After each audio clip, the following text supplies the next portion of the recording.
முல்லைத்தீவு முத்தையன்கட்டு இடது கரையினை இணைக்கும் பாலம் திருத்தப்படாமல் உள்ளமையினால் மக்கள் பாரிய அசௌகரியங்களை எதிர்நோக்கி வருகின்றனர்.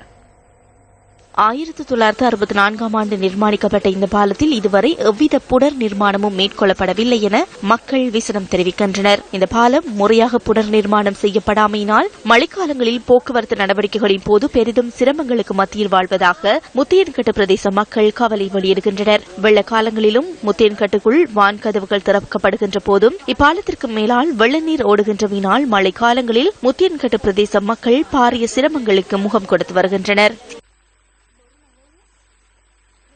முத்தையன்கட்டு இடதுகரையும் வலதுகரையும் இணைக்கிற ஒரு முக்கியமான ஒரு பாலம். குறிப்பாக கனகரத்தினபுரம் முத்தையன்கட்டுக்குளம் மன்னாகண்டல் பகுதியைச் சேர்ந்த ஒரு 500 குடும்பங்கள் இந்த பாலத்தினூடாக தான் போக்குவரத்து. வெளி பகுதியிலிருந்தும் இங்கே உற்பத்தி பொருட்களை கொண்டு போறதுக்கு இதால நாளாந்தம் மக்கள் வந்து போறதும் வாகனங்கள் வந்து போறதுமான ஒரு முக்கியமான பாலம்.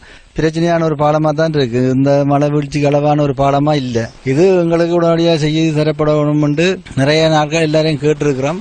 பள்ளிக்கூட பிள்ளைகள் இந்த ரோட்ல போயலாம் வரலாம். வருத்தம் தும்மம் வந்தாலும் கெட்பனியா இருந்தா என்ன வருத்தம் காய்ச்சல் பாம்பு கடிச்சதோ இதான் பாதை எங்களுக்கு. இதுல போக்குவரத்து செய்யலாம் கிடக்கு. இப்ப இந்த பார்த்தால எங்களுக்கு பெரிய பிரச்சனை. சுத்தி 4-5 மைல் வரணும்.